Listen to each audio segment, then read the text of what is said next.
my second alarm got me again that time. So it's 5:35, and now my alarm says, "Hey, wake up! In case you're not up yet, get up." So in this session, it looks like we're going to be doing an activity. And so in one of my lessons, if I can see if I can find it, in one of my lessons, we were talking about caring and helping others. And so one of the lessons, it had us create a caring collage. And this is, so we had all the kids create a collage. And so I created one as well, just, in solidarity. I wanted to show them that I participated too. And so this one is my caring collage, and then you kind of go through and you cut pictures out of magazines and, write little things on it, take care of my pets and things like that. You kind of reflect what the lesson is. And so it looks like in this lesson today, we're going to be building something similar to that, My World Circles. And so you're going to go and you're going to draw a picture of your house, and then you're going to make bigger circles, my neighborhood, my town, my country, my continent, and my world. And so it's going to go through and give instructions on how to do that. So you got all your materials. It's going to show you how to do it and give instructions. And you put a little brad up here, and then you have your little My World, and then you can slide the pictures over and see what they are. So it looks like we're going to have a fun art project to do at the end of this lesson today. And it'll give them 2 or 3 lessons time to be able to do it. Usually so it's lesson 6 right now. So lesson 9, they'll probably come back and show us their My World Circle project. So it's fun. It's interactive. It has their sounds. I have my headphones plugged in, so I didn't play any of the sounds for the lesson, but it definitely, the time can go by quickly. So I think one of the biggest challenges is just making sure that you're not over your time. You have 40 minutes, and it's okay to be over your time by a couple of minutes, but you just kind of learn how to budget your time if you find yourself going over. I think the longest I've had that I've went over for the class time is, I think I went over like 8 minutes. And that was partly my fault because I didn't review the lesson material before I started the lesson. And so I spent a little bit too long on certain slides. And sometimes you don't have to be perfect in all of your lessons. You don't have to make sure that your students are 100%. Like if they're still struggling a little bit in the introduction slides to some of the lesson material, that's okay, because there's going to be many more slides to reinforce the material with them. So, just kind of rookie mistakes in the beginning on time management. I also find that sometimes the kids are smarter than the lesson material, and so you can sometimes fly through the material pretty quickly. And so at that point, what you can do is you have to just talk.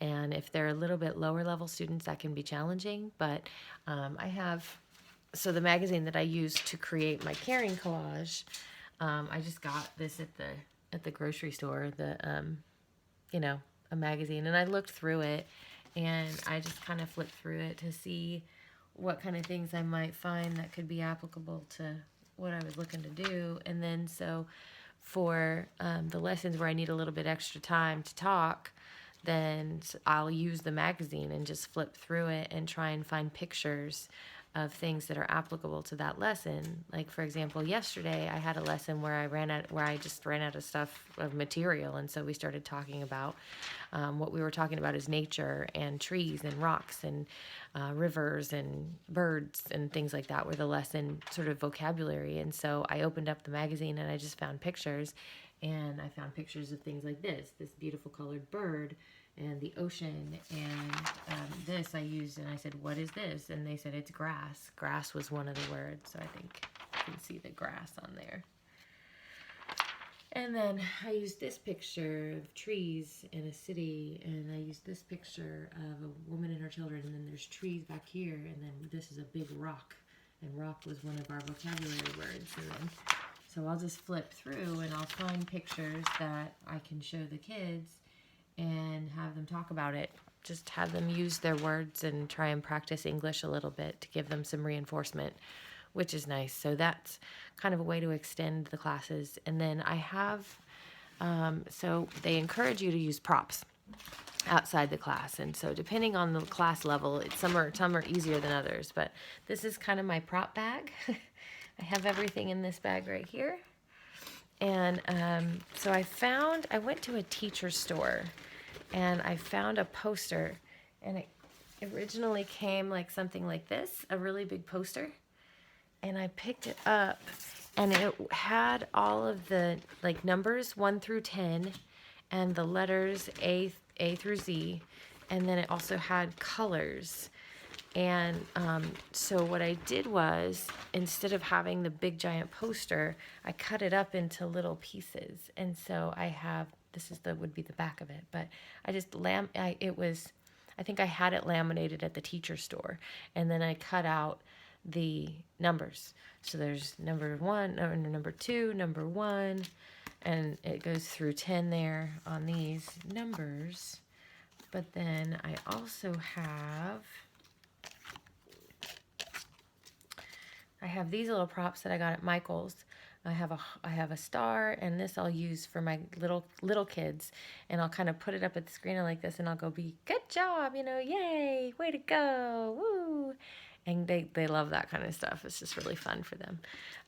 But then I also have the colors here, so brown, orange, purple, red, green, and so I can demonstrate colors. A lot of the younger lessons, they'll have colors as their topic. And then I've got the letters of the alphabet here.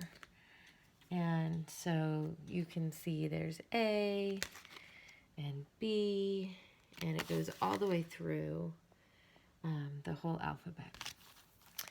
So when you show something on the screen, just like I did right here, the letter, well, that one's not a good example, but the letter is actually backwards.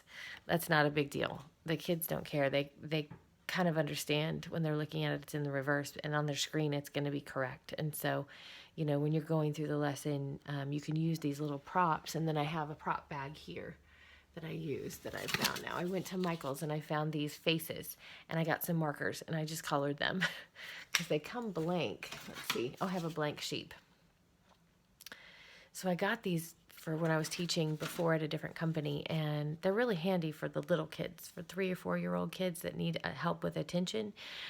So I've colored them, and then I'll do this, and I'll say, what does a monkey say? And ooh, ooh, ah, ah, or I'll just do it and say, what is it? What are you doing? And just to get their attention, because they sometimes need focus. And so I'll use those for that. And then I have this little airplane that I got at Michael's too. Michael's is kind of a gold mine for just teaching stuff. And so sometimes I'll say, like if sky is one of their words, I'll say, where does the airplane fly? And they'll say, in the sky. And, just practice that. And then one of the lessons that we have is, it's Robbie the Robot, and it's a trial class lesson. So when you teach trial classes, then those are the classes where parents have a free lesson that they can do, where they can try the classes out, and if they like it, then they can sign up for the program. And so when you teach trial lessons, there's usually one standard lesson that they'll do. And sorry, I got to clean up because my class is going to start here soon.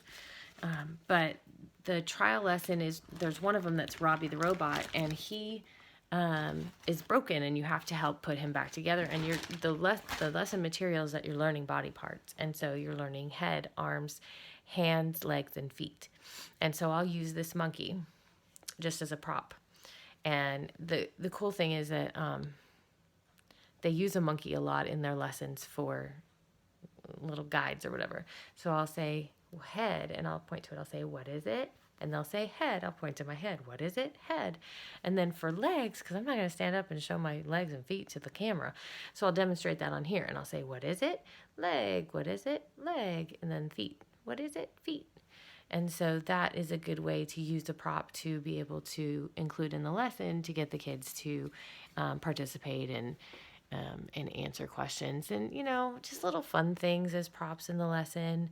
It doesn't have to be expensive. It doesn't have to be extravagant.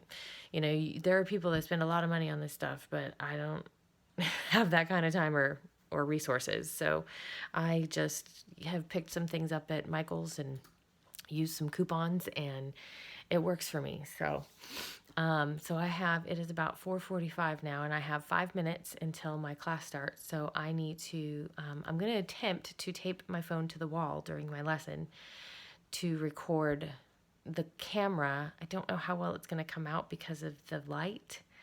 And I don't know how to record my session otherwise. So we'll see how it goes. But hopefully that's helped to kind of explain the platform and how everything goes, and give an idea of what I do to teach. So when I go into my classroom, I can turn my camera off. Hi, Sabrina.